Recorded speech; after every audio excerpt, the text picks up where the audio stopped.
Student, आज मैं 8th class का सेकंड चैप्टर है गुजराती का मैं समझाऊंगी, जिसे आप लोगों को ध्यान से समझना है। दूसरा चैप्टर का नाम है हमारा काव्य है हिंद माता ने संबोधन, और इसके कवि है मणिशंकर रत्नजी भट्ट और इसका उपनाम है कांत। प्रकार है प्रार्थना गीत।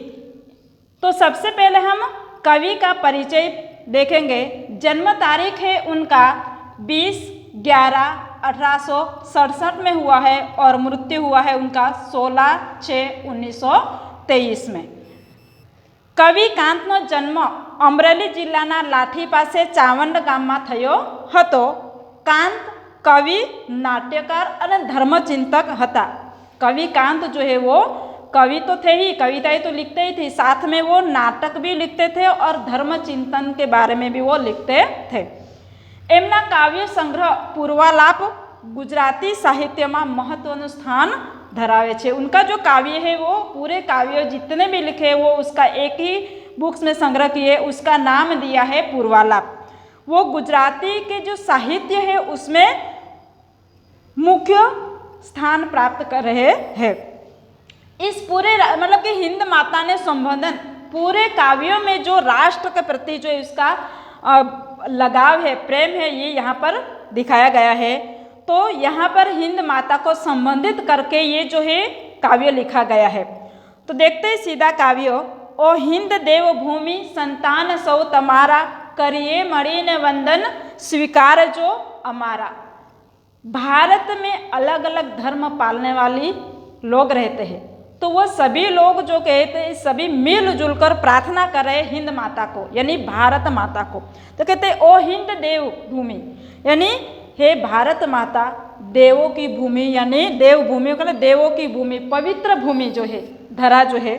कहते हैं कि सब संतान, कहते हैं कि हम सभी संतान, आपके बच्चे जो है मिलजुल कर आपको प्रार्थना कर रहे हैं। तो क्या है, ये जो प्रार्थना करे वो प्रणाम करे, नमस्कार करे, उसे आपको स्वीकार करना है। हिंदू अने मुसलमान विश्वासी पारसी जिन देवी समान रीते संतान सौ तमारा। भारत की धरती के ऊपर अलग अलग धर्म पालने वाले लोग हैं, अलग अलग जाति के लोग हैं, जैसे कि हिंदू है, मुसलमान है। काव्य में विश्वासी शब्दों का प्रयोग किया गया है। विश्वासी का मतलब जो होता है यीशु ख्रिस्त में विश्वास रखनार, यानी जो यीशु ख्रिस्त में विश्वास रखने वाले लोग जिसे विश्वासी यानी ख्रिस्ती कहते हैं। पारसी, जीन मतलब जैन, जीन मतलब क्या है, जैन। तो जैन जो है ये सभी अलग अलग धर्म पालने वाले लोग जो है भारत की धरा के ऊपर है। तो सभी क्या है, मिलजुल कर भारत माता को प्रार्थना कर रहे हैं सभी संतान। तो ये प्रार्थना जो है वो आपको स्वीकार करना है। पोसो तमे सौने शुभ खान पान बख्शी, सेवा करे बने ए संतान सौ तमारा। भारत माता को संबोधन करके कहते हैं कि हे भारत माँ, आप सबको, पोसो का मतलब जो होता है यहाँ पर पोषण करना या भोजन करना, अच्छा भोजन जो है वो आपको देना है। शुभ यानी अच्छा, खान पान बख्शी यानी भोजन जो है वो कैसा है, खाना और पीना भी अच्छा ही देना है, उससे बख्शिश करना यानी देना है वो भी। और इसके बाद जो है आपकी जो सेवा करेंगे वो सारे संतान जो है मिलजुल कर आपकी सेवा करेंगे, यानी किसकी सेवा करेंगे, भारत माता की सेवा करेंगे। रोगी अने निरोगी, निर्धन अने तवंगर, ज्ञानी अने निरक्षर संतान सौ तमारा। इस भारत की धरा के ऊपर सभी अलग अलग प्रकार के लोग, जैसे कि रोगी है, कोई बीमार है, तो कोई निरोगी यानी तंदुरुस्त है, कोई गरीब है, तो कोई क्या है, अमीर है, कोई ज्ञानी है, पढ़ा लिखा है, तो कोई अनपढ़ भी है जिसको पढ़ना लिखना नहीं आता। ये सभी प्रकार के जो है वो बच्चे आपके इस धरती के ऊपर रहते हैं।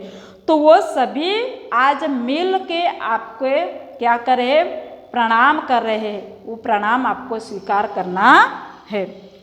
वाल्मीकि, व्यास, नानक, मीरा, कबीर, तुलसी, अकबर, शिवाजी माता, संतान सौ तमारा। इस धरा के ऊपर जो है वाल्मीकि ऋषि, व्यास, नानक, मीरा, कबीर, तुलसीदास, अकबर, शिवाजी, ये बड़े बड़े संत हो, ऋषि हो या कवि हो, जो भी इस धरा के ऊपर जिसने जन्म लिया है वो सभी क्या है, आपके ही बच्चे हैं। तो वो सबका ध्यान भी आपको ही रखना है और ये सभी मिलजुल कर आपको प्रणाम कर रहे हैं, उसका प्रणाम आपको स्वीकार करना है।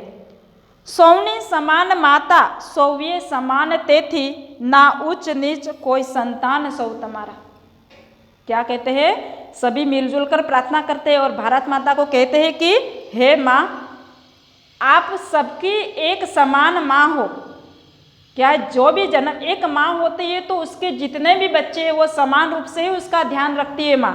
तो इसलिए कहती है कि आप सबकी एक समान माँ हो, चाहे हिंदू, मुसलमान, ख्रिस्ती, ईसाई या फिर गरीब हो, अमीर हो, अनपढ़ हो, गंवार हो या फिर पढ़ा लिखा, जो भी है वो सबके एक जैसा ही आप माँ हो। तो इसीलिए समान रूप से आपको ध्यान रखना है, आपके बच्चे भी एक जैसे ही है। यहाँ पर कोई उच्च नीच का भेदभाव नहीं है। आपके एक माँ है तो एक माँ के संतान भी एक जैसे ही है, उसमें उच्च नीच का कोई ऊंचा है कोई नीचा है, ऐसा उच्च नीच का भेदभाव नहीं रखते। तो ये सभी संतान आपके ही है। साहो बदा परस्पर, साहो बदा परस्पर, ए प्रार्थना करे आ संतान सौ तुम्हारा। हे भारत माँ, आप सबको, साहो का मतलब जो है, चाहो का मतलब कि प्रेम करना, चाहो यानी प्रेम करना। आप एक समान माँ हो तो सभी संतानों यानी सभी बच्चों को एक समान आपको प्रेम करना है। सभी आपको भी एक समान ही प्रेम कर रहे हैं सारे बच्चे, और उनकी जो हो सके जब कि आपको कोई ऐसी मुसीबत आए तो सभी मिलजुल कर आपकी मदद करेंगे। वो जो प्रार्थना कर रहे हैं वो प्रार्थना आपको स्वीकार करना है। सारे बच्चे जो है वो संतान यानी बच्चे जो है वो मिलकर आपको आज प्रार्थना कर रहे हैं, वो प्रार्थना आपको स्वीकार करना है। ये जो आपको मैं वीडियो भेज रही हूँ जिसे आप लोगों को ध्यान से समझना है। Thank you.